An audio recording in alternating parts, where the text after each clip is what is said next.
The front door whispered shut at 11:47 p.m., and I heard her heels clicking across the hardwood like she owned the world. Lena Mirell-Harren had returned from Rome with a glow that could power our entire coastal New England town for a week. I sat in my workshop chair, nursing a lukewarm coffee and watching her through the kitchen doorway as she dropped her designer luggage with theatrical precision. "Miles." Her voice carried that breathless quality she used when she wanted something. "Are you awake?" I emerged from the basement workshop, wiping machine oil from my hands with an old rag. 20 years as a marine engineer had taught me patience, but the past 11 months had tested every limit I possessed. "Welcome home, Lena." I kept my voice level, professional. "How was the biotech conference?" She practically floated toward me, her bronze tan glowing against the white silk blouse that probably cost more than most people's monthly rent. Her dark hair caught the kitchen light, and her green eyes sparkled with something I hadn't seen in years: energy, confidence, life. "Miles, I have to tell you something." She reached up and touched my face with fingers that smelled like expensive Italian soap. "This trip changed everything. I feel like I've finally found myself, like I'm finally whole. I've never felt more alive." I nodded slowly, studying her face. The crow's feet around her eyes had somehow softened. Her smile seemed genuine for the first time in months. She looked like the woman I'd married 12 years ago, before the promotions and the corporate ladder and the slow drift into separate bedrooms. "That's wonderful, Lena, really." I stepped back and walked to the kitchen island where I'd been waiting for 3 hours. "I'm glad you found yourself." I reached into the drawer where I kept the important papers, warranties, insurance documents, and one cream-colored envelope that had arrived via courier that morning. My brother Finn always used expensive stationery for his private investigation reports. Professional presentation, he called it. "Actually, I have something for you too." I slid the envelope across the granite countertop. A little welcome home gift. Lena's eyebrows rose with curiosity. She picked up the envelope, noting the weight of the high-quality paper. Her manicured fingers, painted a shade of red I'd never seen before, broke the wax seal. The first photograph showed a tall man with silver hair and expensive clothes embracing a blonde woman in a hotel lobby. The timestamp read, Tuesday, October 15th, 9:23 p.m. Roma Fiumicino Marriott. Lena's face went very still. The second photo showed the same man with a redhead by the hotel pool. Wednesday, October 16th, 2:15 p.m. Her hands started trembling. The third photo featured the man with brunette twins in the hotel bar. Thursday, October 17th, 11:45 p.m.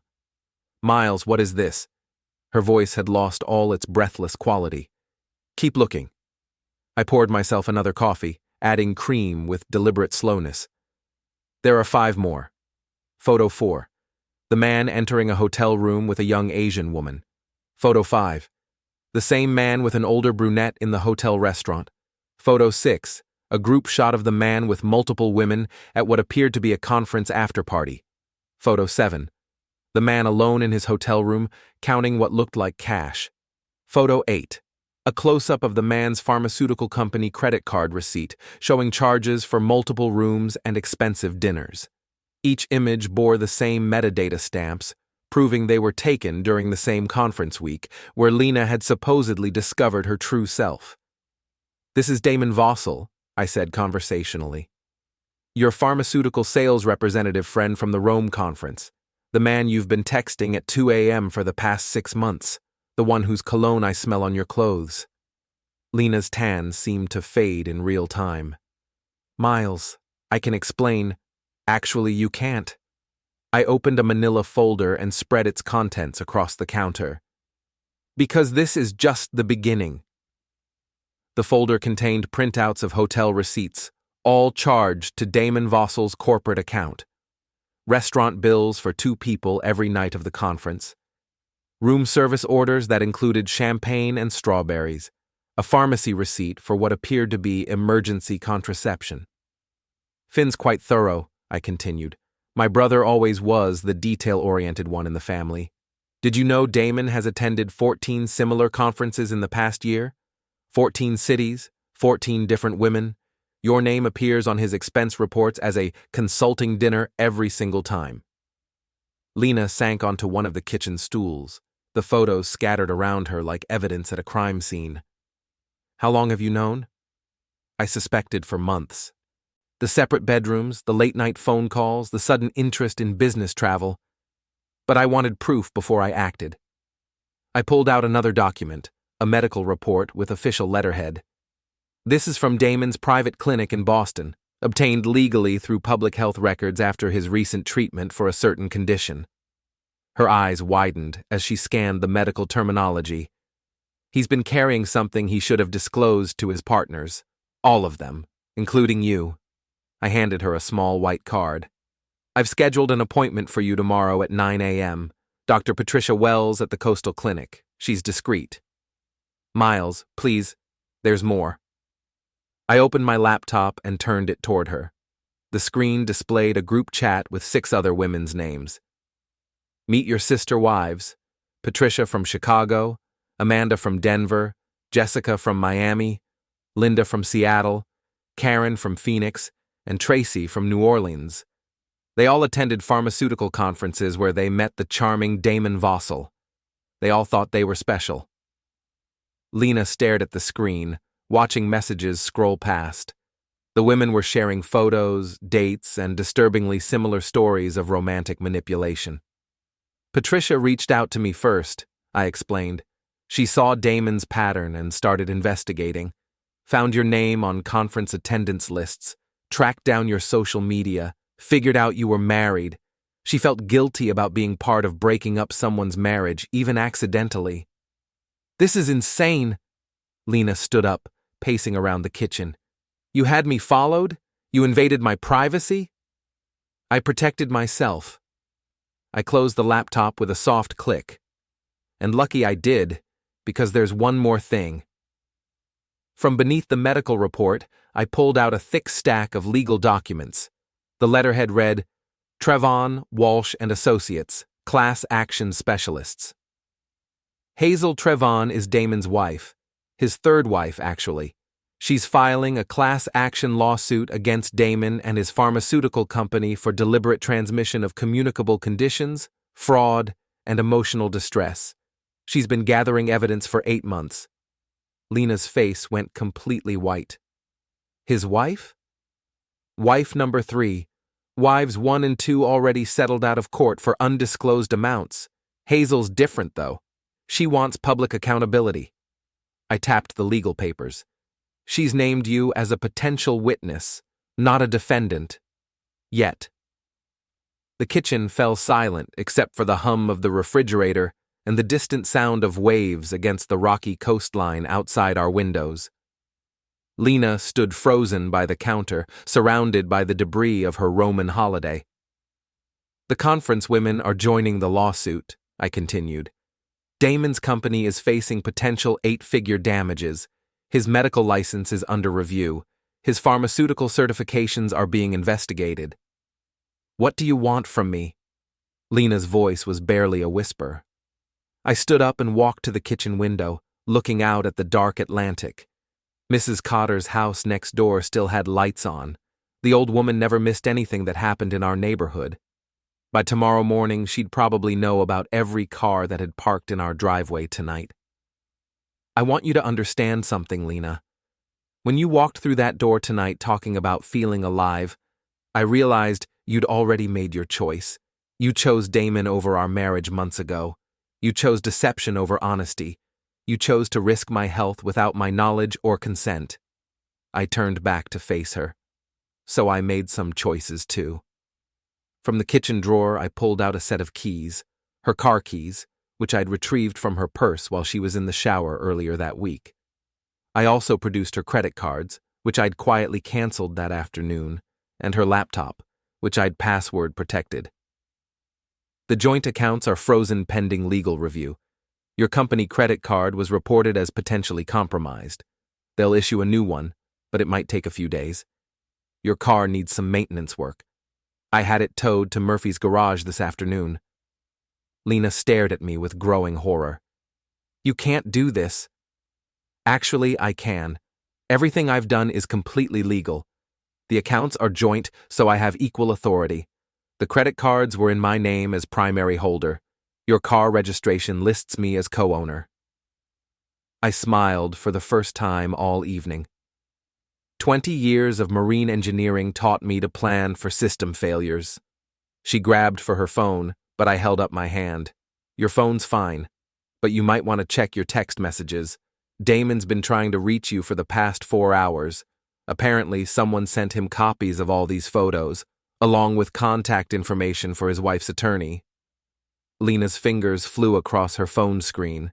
I watched her face change as she read message after message of increasing panic from her lover. He's been suspended from his company pending investigation, I added helpfully. Something about potential liability exposure. His wife filed for divorce this morning. His medical licenses in 3 states are under review. You destroyed his life. The accusation hung in the air between us. No, Lena. He destroyed his own life, and yours, and mine. I just made sure the consequences caught up with him. I gathered the photos and documents, sliding them back into their folders with mechanical precision. I didn't create this situation. I just refused to be the only one who suffered from it. She sank back onto the stool, her Roman glow completely extinguished. What happens now? Now you get tested tomorrow morning. If you're positive, you join the lawsuit as a victim. If you're negative, you testify about Damon's deceptive practices anyway because Patricia and the others deserve justice. I walked toward the basement stairs, then paused. Oh, and Lena? I've been sleeping in the workshop for 11 months because I suspected something was wrong. I got tested 3 weeks ago when I first saw those medical records. I'm clean. Her sharp intake of breath told me everything I needed to know. Your suitcase is still by the front door, I said quietly. You might want to consider whether you're actually ready to unpack it. I descended into my workshop, leaving her alone with the photographs and the wreckage of her Roman awakening. Through the basement windows, I could see Mrs. Cotter's curtains twitching. Tomorrow, the whole neighborhood would know that Lena Mirell-Harren had come home from her business trip to find her husband waiting with evidence of her affair. But that was just the beginning. I had plans that would make her Roman holiday look like a minor inconvenience. After all, she said she'd never felt more alive. I intended to make sure she really understood what being alive meant. The coastal clinic smelled like antiseptic and broken dreams.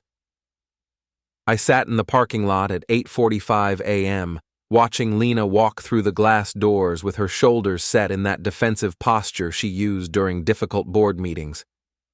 She hadn't spoken to me since last night's revelation, but she'd kept the appointment. My phone buzzed with a text from Finn. Package delivered to Yacht Club. Grady's expecting you at 10.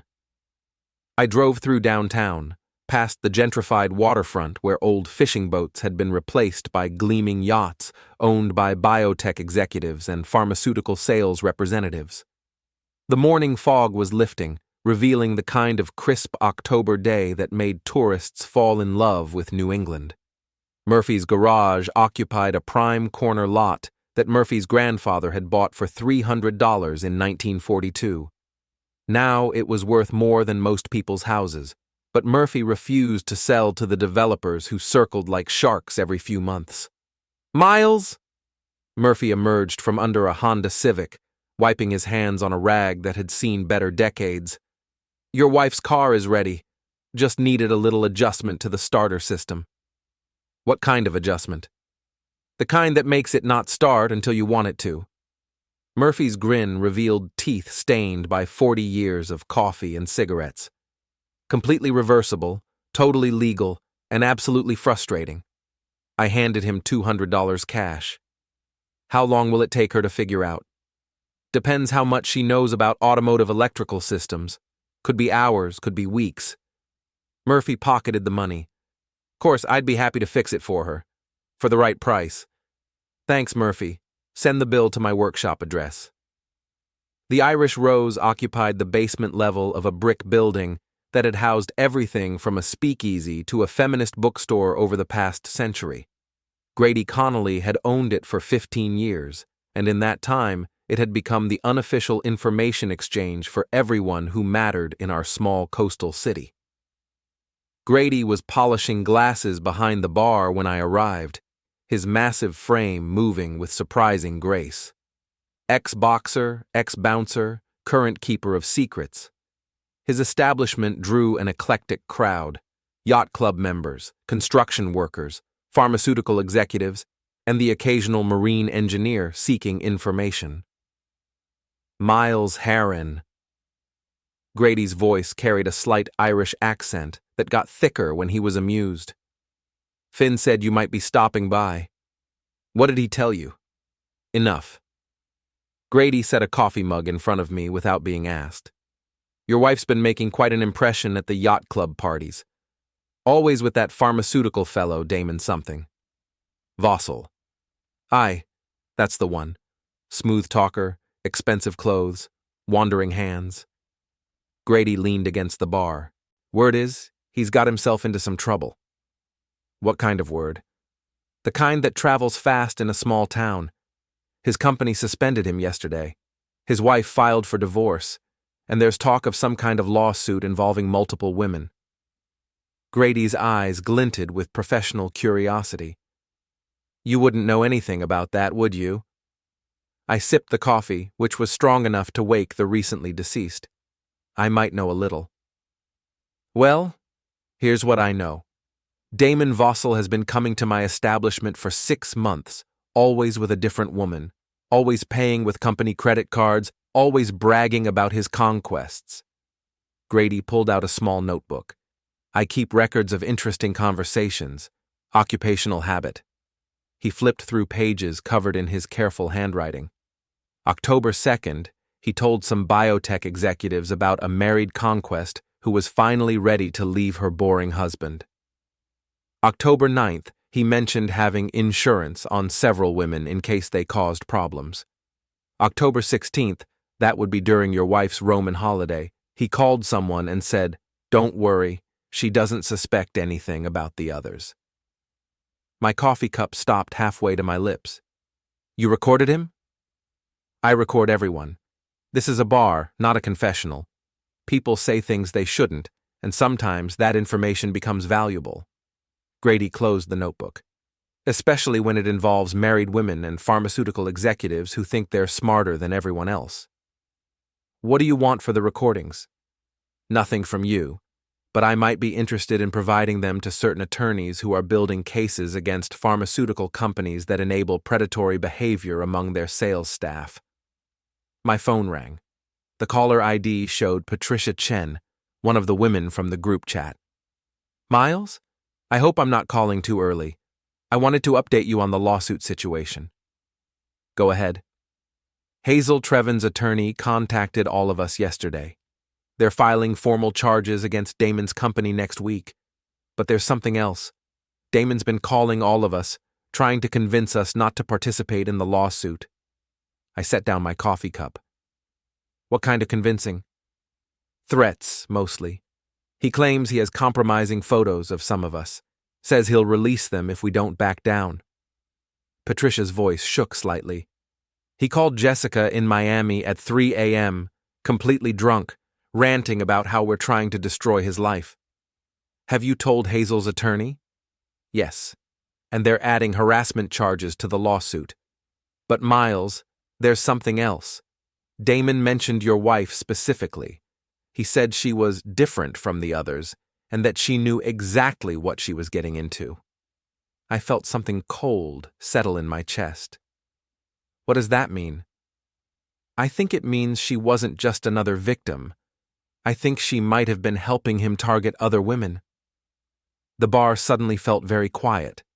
Grady was listening without pretending otherwise, his experienced eyes watching my face for reactions. Patricia, I need you to document every contact Damon makes with any of you. Dates, times, what he said, whether he was drunk or sober. Can you coordinate that with the other women? Already doing it. We've created a shared document with everything. But Miles, you need to be careful. If your wife was involved in Damon's schemes, she might be facing criminal charges, not just civil liability.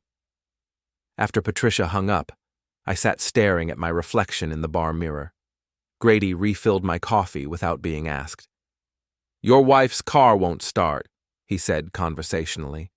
"Heard it from Murphy about 20 minutes ago. She called a taxi to get to work." "How do you hear everything so fast?" "Small town, big ears, interested parties." Grady wiped down the bar with methodical strokes. "Your wife's friend Kara called here an hour ago, asking if I'd seen you. Seems she's worried about Lena's emotional state after some kind of family crisis." Kara Sloan, Lena's best friend since college, now working in human resources at a competing biotech company. Kara had always struck me as the type of person who collected other people's secrets, like some women collected shoes. "What did you tell her?" "That I don't discuss my customers' personal business. But I might have mentioned that you seemed very calm and well prepared for whatever challenges you're facing." My phone buzzed with a text from an unknown number. "This is Hazel Trevin. Can we meet today? I have information about your wife that you need to hear." I showed the message to Grady, who nodded approvingly. "The yacht club has a private dining room," he suggested. "Very discreet, good acoustics for recording conversations." "You think I should record my meeting with Hazel?" "I think you should record everything from now on. Your wife's friend Kara strikes me as the type who might try to twist your words later. And if Damon's making threats, you'll want evidence of any retaliation attempts." I typed a response to Hazel. "Yacht club, private dining room, 2 p.m. Ask for the Harren reservation." Grady was already reaching for his phone. "I'll call my contact at the yacht club. They owe me a favor from last year's Christmas party incident." "What Christmas party incident?" "The kind that stays buried as long as people keep doing favors for each other." Grady's smile was genuinely frightening. "Small-town politics, Miles. Everyone has secrets, and everyone needs friends who know how to keep them." I left the Irish Rose with a folder full of Grady's handwritten notes and a digital recorder that he insisted I borrow. The morning fog had completely lifted, revealing a perfect autumn day that would have been beautiful under different circumstances. My phone rang as I drove toward the yacht club. Lena's name appeared on the caller ID. "Miles, my car won't start, and I have 3 important meetings today. Can you pick me up?" "I'm busy today. Call a taxi." I tried. The taxi company says there's a 2-hour wait because of some conference in town. "Miles, please. I know last night was difficult, but I still need to get to work." "Maybe you should call Damon. I'm sure he'd be happy to help." The silence stretched for nearly 30 seconds. "Damon's not answering his phone," she finally said. "Probably because he's dealing with his wife's divorce attorney and his company's suspension. Tends to keep a man busy." "Miles, please, just this once." "No, Lena. Not this once, not any once. You made your choices. Now you get to live with the consequences." I hung up and turned off my phone. Through my rearview mirror, I could see Mrs. Cotter working in her garden, but her attention was clearly focused on our driveway. By noon, she'd probably know that Lena's car wouldn't start and that her husband had refused to help. The yacht club sat on a bluff overlooking the harbor, its white columns and manicured lawns designed to project old money and established power. I'd been a member for 3 years, mostly because Lena insisted it was important for our social standing. Now I was grateful for the access it provided. The private dining room overlooked the marina, where dozens of expensive boats bobbed in their slips like floating symbols of success. Hazel Trevin was already waiting when I arrived, and she looked nothing like what I'd expected.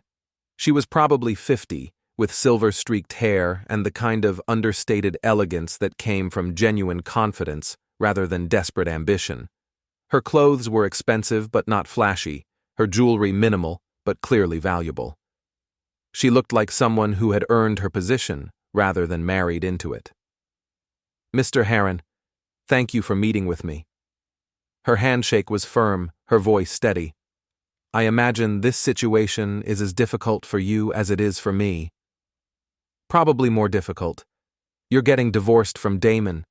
I'm married to someone who helped him target other women." Hazel's eyebrows rose slightly. "So you figured that part out?" "Patricia Chen mentioned it this morning. She thinks Lena was more than just another victim." "She was." Hazel opened a leather portfolio and spread several documents across the table. "These are copies of emails between your wife and Damon, dating back 8 months. They discuss specific women at various conferences, including detailed plans for approaching and manipulating them." I read the first email, dated February 14th. Lena had written, "The redhead from the Denver conference seems vulnerable. Recent divorce, looking for validation.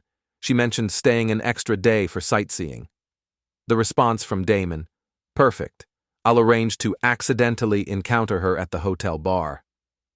"You did excellent reconnaissance work, darling." My hands were shaking by the time I finished reading. There were dozens of similar exchanges, with Lena providing detailed psychological profiles of potential targets, and Damon reporting back on his success rates. "Your wife wasn't just having an affair," Hazel said quietly.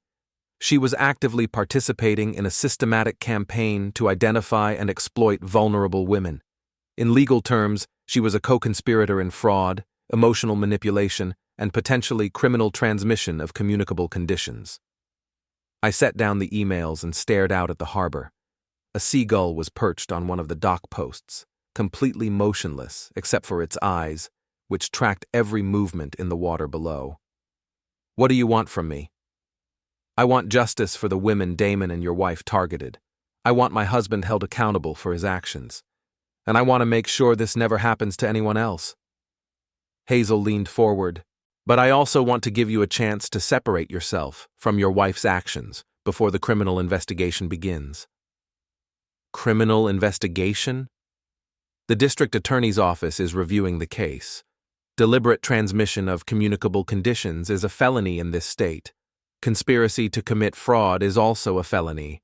Your wife could be facing serious prison time."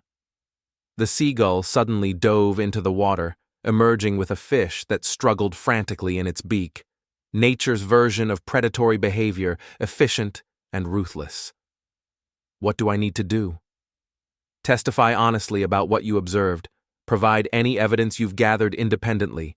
And most importantly, don't warn your wife about the criminal investigation." Hazel slid a business card across the table. "My attorney will contact you next week. In the meantime, I'd suggest you consult with a divorce lawyer who specializes in cases involving criminal activity." "Any recommendations?" "Actually, yes. Sophia Lynn at Morrison, Burke and Associates. She handled my first divorce, and she's absolutely ruthless when it comes to protecting innocent spouses from their partner's criminal behavior." I pocketed the business card and the copied emails. "Is there anything else I should know?" "Yes. Damon's been making threats against all the women involved in the lawsuit, but he's also been making specific threats against you. Apparently he blames you for destroying his relationship with your wife." "What kind of threats?" "The kind that suggest you should vary your daily routines and maybe invest in a good security system." Hazel closed her portfolio. "Men like Damon don't handle consequences well. When their world starts collapsing, they tend to lash out at everyone they perceive as responsible." I walked Hazel to her car, a understated BMW that probably cost more than most people's annual salary.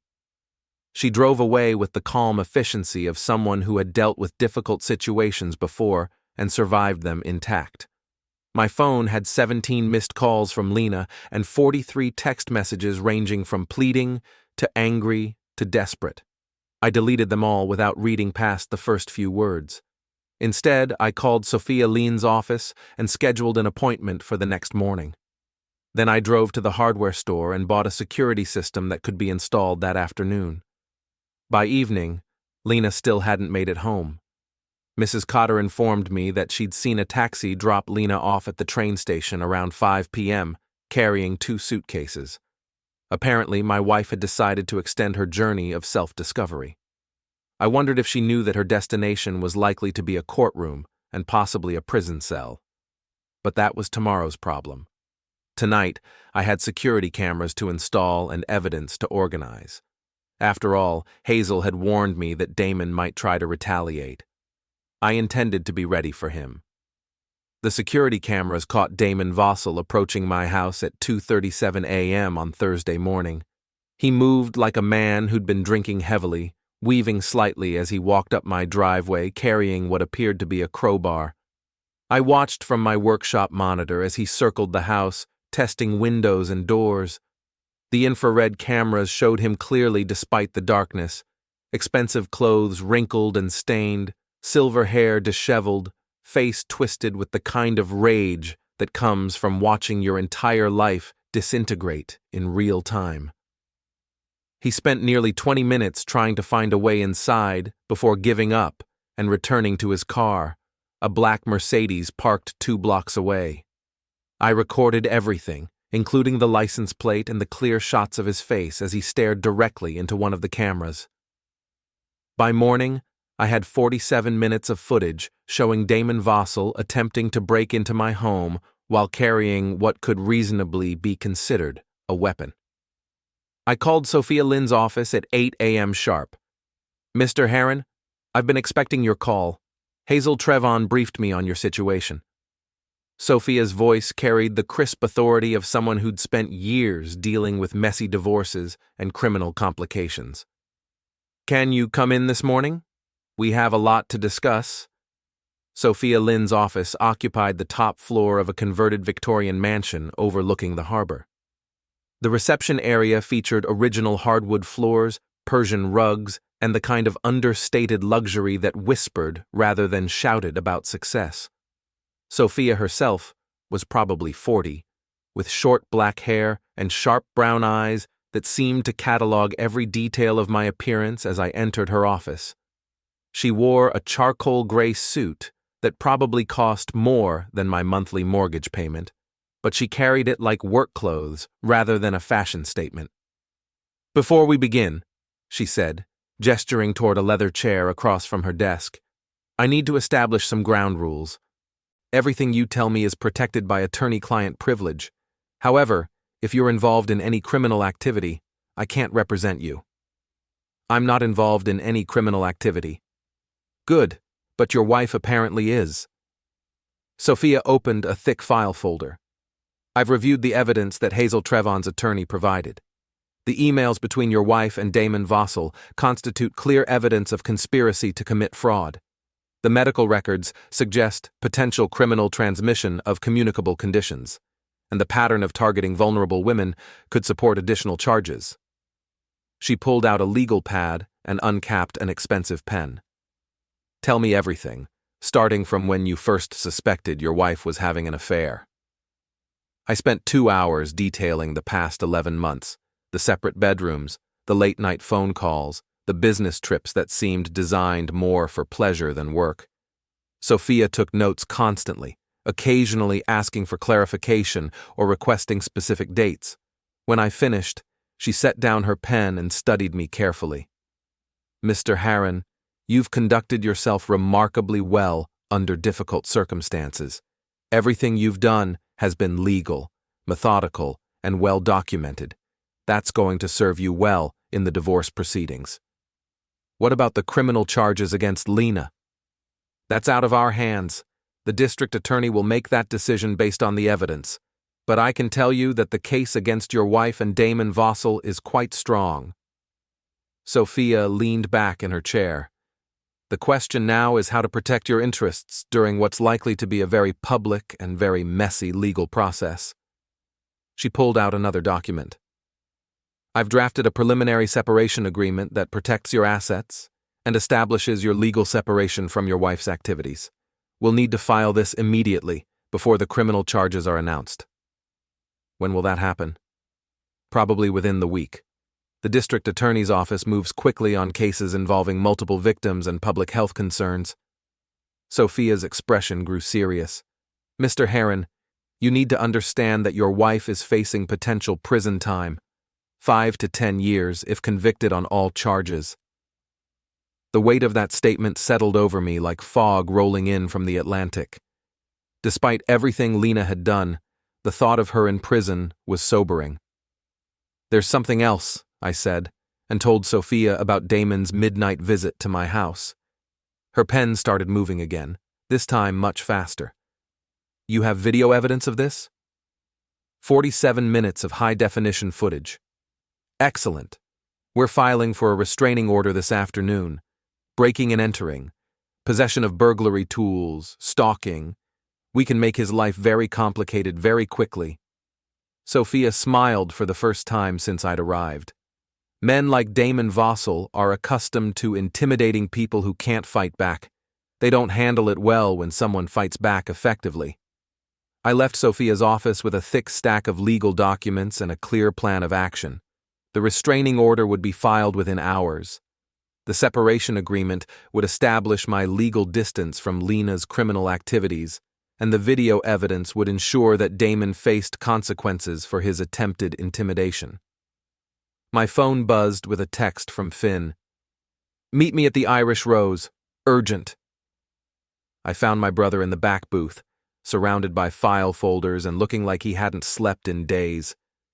Finn was 2 years younger than me, but looked older, the result of 20 years in law enforcement followed by 10 years as a private investigator.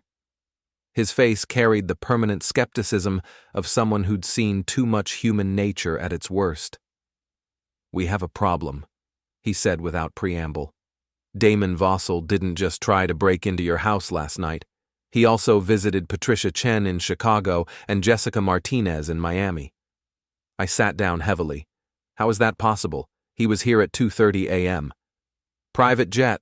Left Boston at 4 a.m., landed in Chicago at 6 a.m. local time, confronted Patricia at her apartment building, flew to Miami, confronted Jessica at her office, then flew back to Boston. Finn opened one of the folders. He's completely lost his mind, Miles. This isn't just harassment anymore. This is systematic stalking across state lines. What did he do to Patricia and Jessica? Patricia called the police. Damon showed up at her apartment building with photos of her and threats to release them unless she dropped out of the lawsuit. Building security intervened, but he'd already shoved the photos under her door. Finn pulled out his phone and showed me a series of text messages. Jessica's situation was worse. He confronted her at her office in front of her coworkers, started shouting about how she was a liar and a criminal. Security had to physically remove him. Has anyone contacted the FBI? Stalking across state lines is a federal crime. Already done. Special Agent Catherine Morrison is coordinating with local law enforcement in all 3 cities. They're treating this as a federal stalking case with potential terrorism implications. Terrorism? Systematic intimidation of witnesses in a federal criminal case. It carries serious penalties. Finn closed the folder. Miles, you need to understand something. This situation has escalated beyond a simple divorce and adultery case. We're now dealing with federal crimes, interstate stalking, and a man who's clearly having some kind of psychological breakdown. My phone rang. The caller ID showed a number I didn't recognize. Mr. Harren, this is Agent Catherine Morrison, FBI. I need to speak with you immediately about threats made against you and several other individuals by Damon Vossel. I'm at the Irish Rose with my brother. Can you meet us here? I'm already in the parking lot. Agent Morrison looked like Central Casting's idea of a federal agent. Mid-30s, brown hair pulled back severely, dark suit, and the kind of alert posture that suggested she was constantly evaluating potential threats. She slid into the booth across from Finn and me, declining Grady's offer of coffee. Mr. Harren, we have credible evidence that Damon Vossel is planning additional retaliation against you and the other individuals involved in the lawsuit against him. He's made specific threats about making everyone pay and destroying the people who destroyed his life. What kind of threats? The kind that suggest you should consider relocating temporarily while we apprehend him. Agent Morrison opened a tablet and showed me a series of screenshots. These are from Damon's social media accounts over the past 24 hours. He's posted your home address, your work information, and photos of your house. The screenshots showed increasingly unhinged posts about lying women and jealous husbands and people who don't understand true love. The most recent post, from 2 hours earlier, included a photo of my house with the caption, "Some people need to learn that actions have consequences." Where is he now? Unknown. He's turned off his phone, abandoned his car, and hasn't been seen at his apartment since yesterday morning. We've issued a federal warrant for his arrest. Finn leaned forward. What about Lena? Is she in danger too? We don't think so. Damon's posts suggest he views her as another victim rather than a conspirator. He doesn't seem to understand that she was actively participating in his schemes. Agent Morrison's tablet chimed with an incoming message. She read it quickly, and her expression grew more serious. Mr. Harren, we just received word that Damon purchased a handgun from a private seller in New Hampshire this morning. No background check required for private sales in that state. The booth suddenly felt very small and very quiet. What do you recommend? Immediate relocation to a secure location until we apprehend him. We can arrange federal protection if necessary. I thought about my house, my workshop, the life I'd built over 20 years in this coastal town. Then I thought about Damon Vossel with a crowbar at 2:30 a.m., and now with a gun and nothing left to lose. How long? Could be hours, could be days. Men in his psychological state are unpredictable. They sometimes surrender quickly when they realize the magnitude of their situation. Other times, she didn't finish the sentence. Other times they decide to take as many people with them as possible, Finn said quietly. Agent Morrison nodded grimly. We're treating this as a high-priority federal case. Every available agent in the region is involved in the search. My phone buzzed with a text from an unknown number. You destroyed my life. Now I'm going to destroy yours, starting tonight. Agent Morrison was already on her radio before I finished reading the message aloud. All units, suspect has made direct threats against the primary witness. Escalate to highest priority. She stood up abruptly. Mr. Harren, we're moving you to a federal safe house immediately. Agent Rodriguez will escort you to collect essential items from your home. Then we're relocating you until Damon Vossel is in custody. What about Lena? We'll locate her and provide protection if necessary, but right now, you're the primary target. I followed Agent Morrison out of the Irish Rose, leaving behind my coffee and my normal life. Through the window, I could see Mrs. Cotter working in her garden, oblivious to the federal agents who were about to descend on our quiet neighborhood. As we drove toward my house, I realized that Lena's Roman holiday had set in motion a chain of events that none of us could have predicted. What started as a simple adultery case had become a federal criminal investigation involving multiple states, multiple victims, and now an armed and unstable man who blamed me for the collapse of his predatory lifestyle. The irony wasn't lost on me. Lena had said she'd never felt more alive after her trip to Rome. Now I was fighting to stay alive because of it. The federal safe house turned out to be a nondescript ranch home in a suburb 40 miles inland, the kind of place where neighbors minded their own business and unmarked government cars didn't attract attention. Agent Morrison assured me it was temporary, but temporary had a way of stretching when dealing with armed fugitives who'd made federal cases out of their personal vendettas. I'd been there 3 days when Sophia Lynn called with news that changed everything. Miles, the district attorney just announced the criminal charges. Your wife and Damon Vossel are both being indicted on multiple felony counts. Her voice carried the satisfaction of someone who'd predicted this outcome from the beginning. Conspiracy to commit fraud, criminal transmission of communicable conditions, interstate stalking, and now federal charges for witness intimidation. I set down the cup of coffee I'd been nursing while staring out the safe house windows at suburbia. What does this mean for Lena?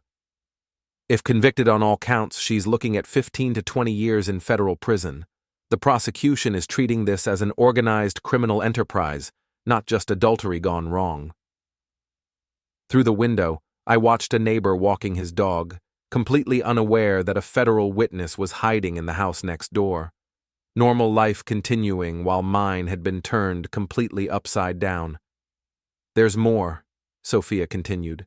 Lena's been arrested. They found her at a hotel in Providence, apparently trying to board a flight to Canada. She had false identification documents and nearly $50,000 in cash. Where did she get $50,000 in cash?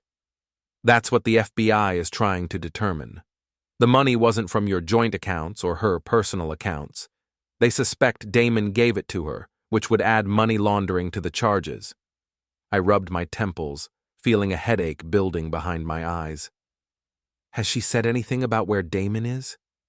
She claims she doesn't know, but the FBI doesn't believe her. They think she's been in contact with him since she left town.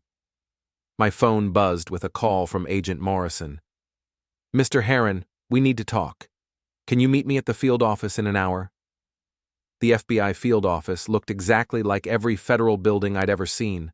Lots of concrete, lots of security, and lots of people in dark suits moving with purposeful efficiency. Agent Morrison met me in the lobby and escorted me through a maze of corridors to a conference room where several other agents were waiting. Mr. Harren, we've located Damon Vossel. Agent Morrison gestured toward a chair at the conference table. He's barricaded himself in a cabin in the White Mountains of New Hampshire. He's armed, he's making demands, and he specifically wants to speak with you. I sat down slowly, processing this information. What kind of demands? He wants all charges dropped against your wife. He wants the lawsuit dismissed, and he wants a public apology from you for destroying his life. Agent Morrison opened a file folder. Obviously, none of those things are possible, but he's threatening to harm himself if his demands aren't met. What does this have to do with me? He's specifically requested that you deliver the message that his demands can't be met. He says he won't surrender to anyone else. I stared at the conference table, which was covered with photographs of the cabin, tactical maps, and what appeared to be psychological profiles. You want me to talk to an armed, unstable man who's been stalking me and threatening my life? We want you to talk to him by phone, from a secure location, with trained negotiators coaching you through the conversation. Agent Morrison leaned forward. Mr. Harren, Damon Vossel is having a complete psychological breakdown. He's convinced himself that you're responsible for everything that's gone wrong in his life. In his mind, if he can just get you to apologize and make the legal problems go away, everything will return to normal. That's insane. Yes, it is. But it's also our best chance to get him to surrender without anyone getting hurt. Another agent, who'd been introduced as Agent Thompson, slid a transcript across the table. These are recordings of phone calls Damon made to his ex-wife Hazel over the past 24 hours. He's completely delusional about the situation. I read the transcript, which detailed Damon's belief that I had somehow orchestrated an elaborate conspiracy to frame him for crimes he didn't commit. In his version of events, I had manipulated multiple women into lying about their relationships with him, forged medical records, and convinced law enforcement to participate in my revenge plot. He really believes this? Completely. In his mind, he's the victim of an elaborate frame-up, and you're the mastermind behind it all. Agent Morrison tapped the transcript. The good news is that he still sees your wife as another victim rather than a co-conspirator. The bad news is that he's armed and increasingly unstable. Agent Thompson pulled out a phone and set it on the table. We've established contact with him. He's agreed to speak with you at 3 p.m. We'll coach you through what to say, and we'll have the entire conversation monitored by our negotiation team. I looked around the conference room at the assembled federal agents, all of whom were treating this situation with the kind of professional calm that suggested they'd handled similar cases before. What happens if I can't convince him to surrender? Then we wait him out. But Mr. Harren, time isn't on our side here. He's been drinking heavily, he's not sleeping, and his psychological state is deteriorating rapidly. The longer this goes on, the more likely it becomes that someone gets hurt. At exactly 3 p.m., Agent Thompson dialed Damon's number and handed me the phone. The call connected after 2 rings. Miles? Damon's voice was slurred and desperate. Miles, thank God. You have to help me fix this. Damon, where are you? I'm somewhere safe, somewhere where I can think clearly about what you've done to me. There was a pause, and I could hear the sound of ice clinking in a glass. Miles, I know you're angry about Lena, but what you've done is wrong. You've destroyed innocent people. Agent Morrison had given me a script, but looking at it now, the words seemed inadequate for dealing with someone who'd completely lost touch with reality. Damon, I didn't destroy anything. You made choices that had consequences. No. His voice rose to a shout. You manipulated everything. You turned Lena against me. You convinced those other women to lie about me. You even got the FBI involved in your personal revenge plot. I could see Agent Morrison shaking her head, indicating that I should try a different approach. Damon, I understand you're upset, but you need to turn yourself in. The longer you stay hidden, the worse this gets for everyone. I'm not turning myself in for crimes I didn't commit. You framed me, Miles. You destroyed my career, my marriage, my entire life because you were jealous of what Lena and I had together. The conversation continued for 20 minutes, with Damon becoming increasingly agitated and delusional. He refused to accept any responsibility for his actions, insisted that all the evidence against him was fabricated, and demanded that I publicly confess to orchestrating a conspiracy against him. Finally, Agent Morrison signaled for me to end the call. Damon, I can't help you if you won't help yourself. You need to surrender to the FBI and let the legal system sort this out. The legal system you corrupted? The FBI agents you convinced to participate in your frame-up? Damon's laugh was bitter and slightly hysterical. No, Miles. I'm not surrendering to anyone. If you won't fix what you've done, then I'll fix it myself. The line went quiet. Agent Morrison was already on her radio. All units. Suspect has indicated he's planning independent action. Escalate to tactical response.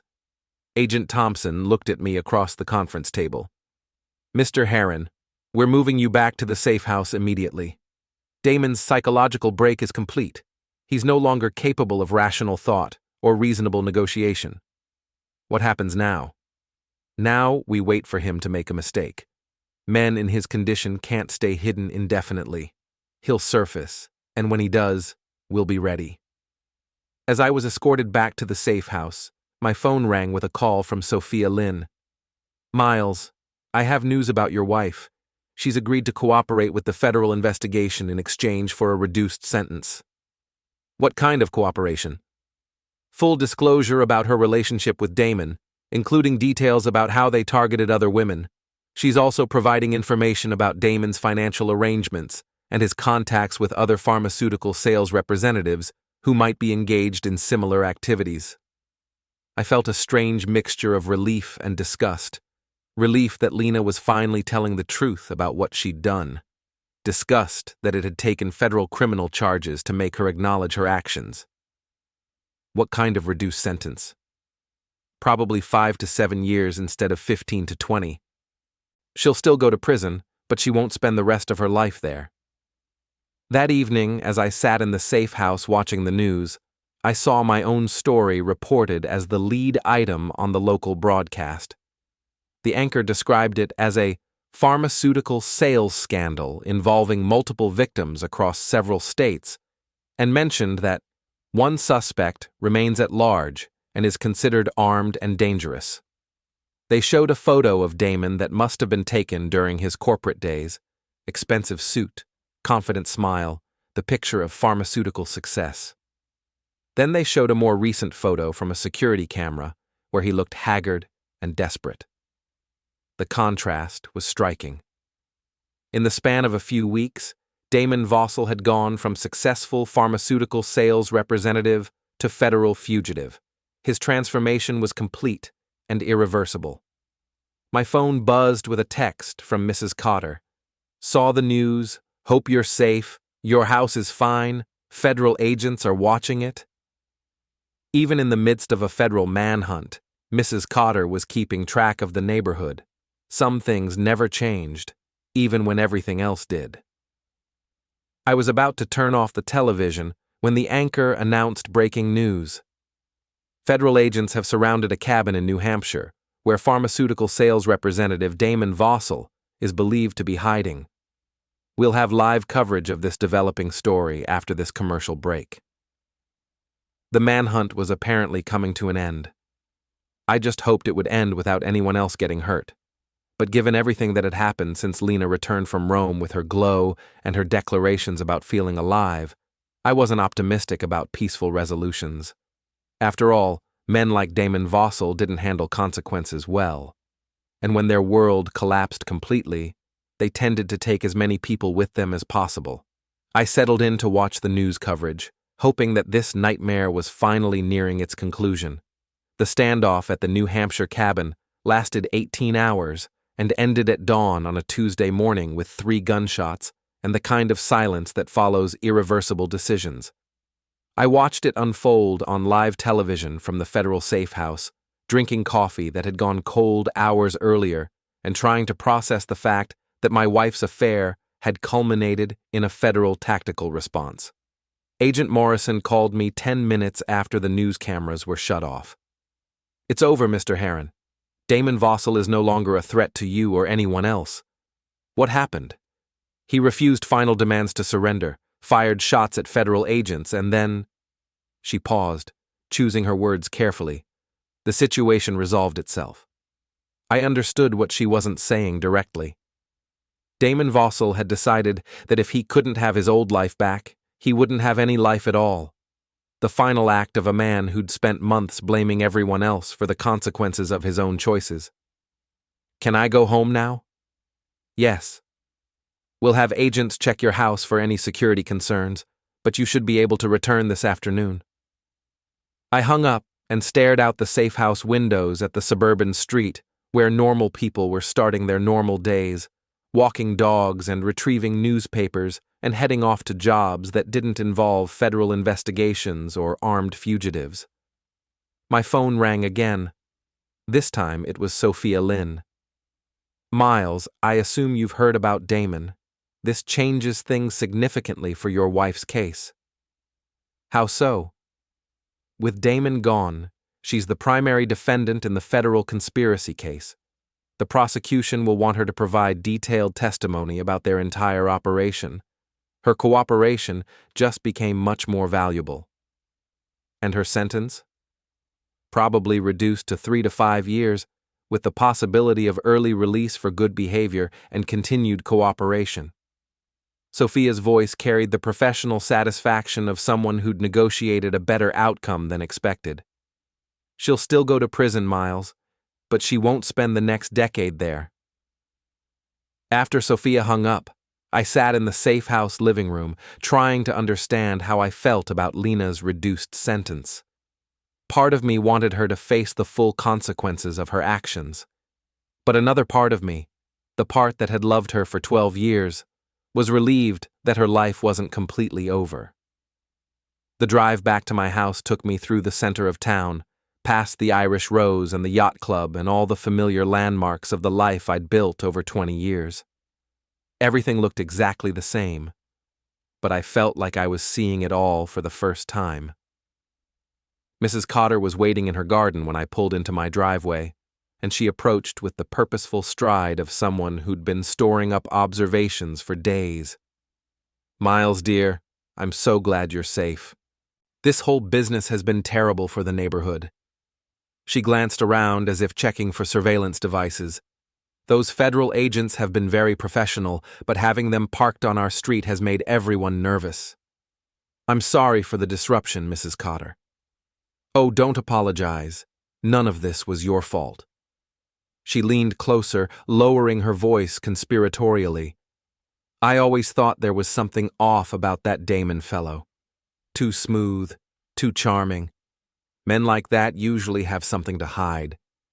I unlocked my front door and stepped into a house that felt both familiar and strange.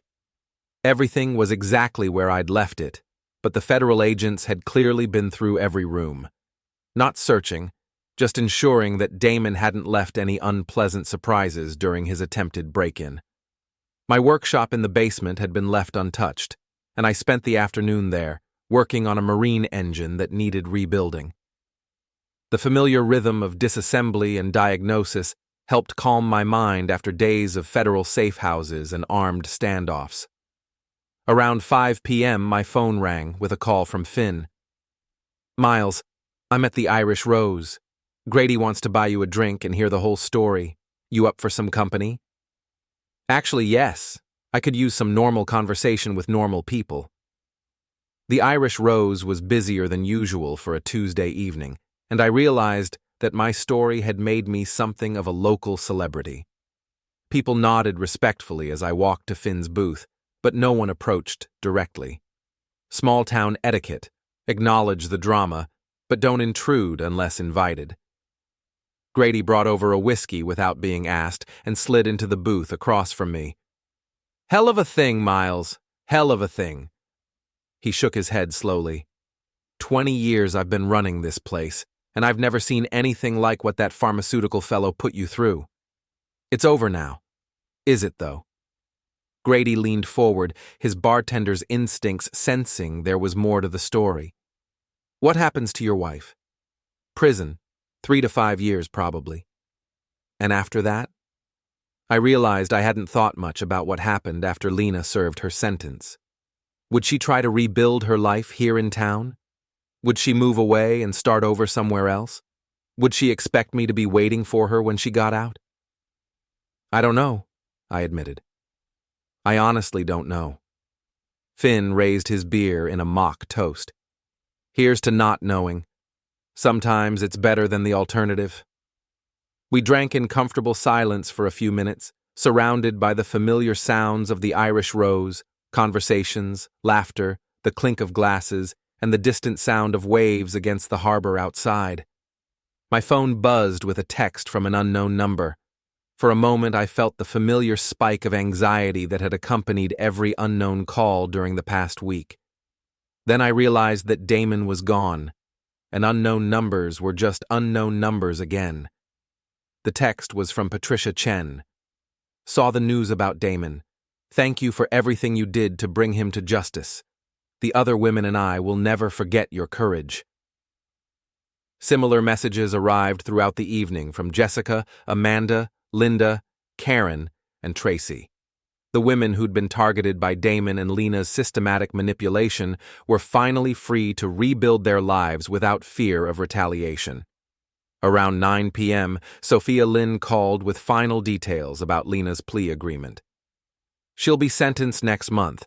The judge will probably recommend federal prison in Connecticut, which would allow you to visit if you choose to. But Miles, you need to understand that she's going to ask you to wait for her." "What do you mean?" "She's going to ask you not to file for divorce until she's served her sentence. She's going to promise to make everything right when she gets out. She's going to try to convince you that your marriage can survive this." I looked around the Irish Rose, at the normal people living normal lives, and tried to imagine waiting 5 years for a woman who'd systematically helped target vulnerable women for manipulation and fraud. "What do you recommend?" "I recommend you file for divorce immediately and get on with your life. You're 42 years old, Miles. Don't waste the next 5 years waiting for someone who made the choice to betray you in the most calculated way possible." After Sophia hung up, I sat in the booth with Finn and Grady, drinking whiskey and watching the evening news coverage of Damon's standoff. The reporters treated it as a story about pharmaceutical industry corruption and federal law enforcement success, but I knew it was really a story about choices and consequences. Damon had chosen to manipulate vulnerable women for his own gratification. Lena had chosen to help him do it, and both of them had chosen to blame everyone else when their actions caught up with them. Now Damon was gone, Lena was facing prison, and I was sitting in a bar trying to figure out what came next. "You know what the strangest part is?" I said to Finn and Grady. When Lena came home from Rome, she said she'd never felt more alive. She was glowing, confident, completely transformed. And now? Now I realized she was right. She had never felt more alive, because she'd never been more completely herself. The manipulation, the deception, the calculated targeting of other women, that was who she really was, underneath all the corporate success and social respectability. Grady nodded slowly. Some people hide their true nature for years. Takes the right circumstances to bring it out. The question is, Finn added, what's your true nature? What kind of man do you want to be now that you know what kind of woman you were married to? I finished my whiskey and looked around the Irish Rose one more time. Tomorrow, I would call Sophia Lynn and tell her to file the divorce papers. I would start the process of rebuilding my life without Lena, without the federal investigations, without the constant anxiety about armed fugitives and witness protection. But tonight, I was just a marine engineer having drinks with his brother and his bartender friend, in a small coastal town where everyone knew everyone else's business, but still respected the boundaries of privacy and personal space. I want to be the kind of man who learns from this experience without being destroyed by it, I said finally. The kind of man who can look back on 12 years of marriage without regretting all of it, even though it ended with federal criminal charges. That's a good goal, Grady said. Realistic and honest. And achievable, Finn added. You've handled this whole situation with more grace than most people would have managed. I left the Irish Rose around 10 p.m. and drove home through the quiet streets of my small coastal town. Mrs. Cotter's house was dark, but I could see her silhouette in the window, keeping watch over the neighborhood as she had for the past 30 years. My house felt normal again, no longer the target of federal surveillance or the scene of attempted break-ins, just a home where a marine engineer lived and worked, and tried to make sense of how his wife's Roman holiday had led to federal criminal charges and an armed standoff in New Hampshire. I spent an hour in my workshop, organizing tools and cleaning equipment, restoring order to my physical space as a way of beginning to restore order to my emotional life.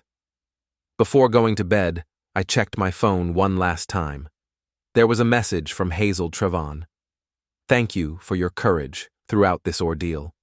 Justice has been served, and the women Damon targeted can finally move forward with their lives. I turned off the phone and went to sleep in my own bed, in my own house, for the first time in a week.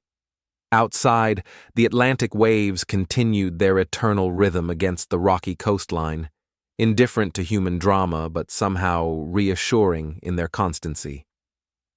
Lena had said she'd never felt more alive after her trip to Rome.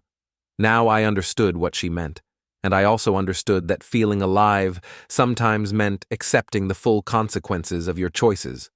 Tomorrow, I would start making new choices, better ones, I hoped. But tonight, it was enough to be home, safe, and free from the consequences of other people's decisions. The story was over. My life was just beginning again.